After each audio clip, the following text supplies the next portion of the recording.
Assalomu alaykum hammaga. Mana shunaqangi tiyagalarni taxlash uchun polka, ya'ni stilajda bizda yangisi yasalyapti. Shuni sizlarga obzorini qilib bermoqchiman. Bu temir profildan tayyor bo'ldi. Hozir buni oxirida narx-navosi bilan hamma joyiga to'xtalib o'tamiz. Buni asosiy vazifasi hozirgi chiqib turgan yangi tiyagalarda tekis va sifatli saqlash uchun eng kerakli narsa bu stilaj bo'ladi. Buni tekis qilib olmasangiz, buni ming tekis chiroyli chiqarganingiz bilan bu jicha joyga qo'ysangiz ham, qiyshaq joyga qo'ysangiz ham tezda qiyshayib ketadi. Biz nimaga yerga taxlab qo'ydilar deyishlar mumkin. Biz hozir bo'shatyapmiz stilajlarimizni, chunki yangi stilajimiz o'rnatiladi. Mendan ko'pchilik so'rashardi, yangi ish boshlaganlar uchun ma'lumot bo'lib qoladi. Buni ichida yurgan odam o'zi biladi.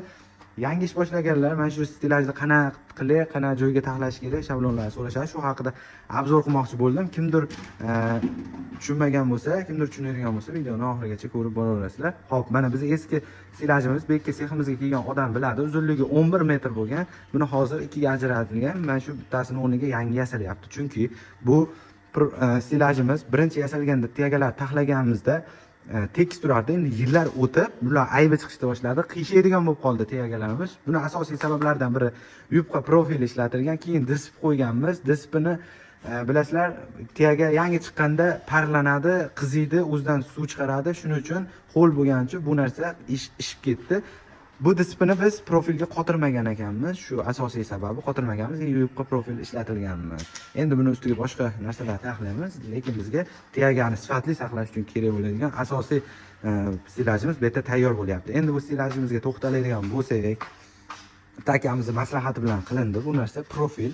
Kimdirlar qalin profildan ishlaydi, haqiqatan baquvvat bo'ladi, lekin mana shunaqangi arzon yupqa profil bilan ham baquvvat ishni ko'rsatsa bo'lar ekan.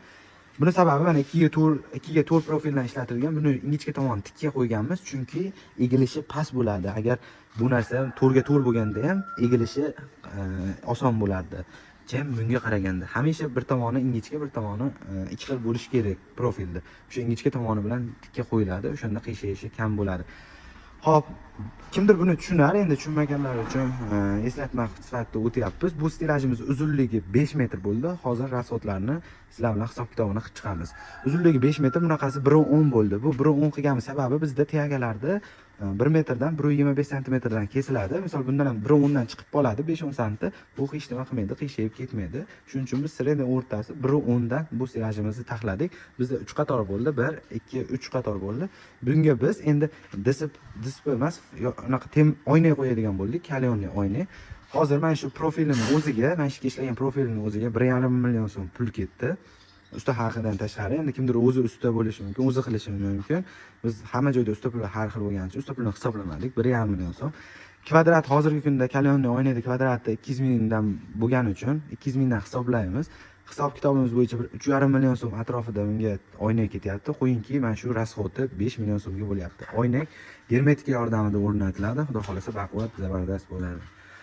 Xo'p, videomiz foydali bo'ldi degan umiddamiz. Mana shu tiyaga sohasida kim tushunmagan joyi bo'lsa, mana shu video tagiga yozib ketsalar, o'sha to'g'risida ham video chiqarib joylab beraveramiz. Kuzatib borganligingiz uchun rahmat. Hammaga sog' bo'ling.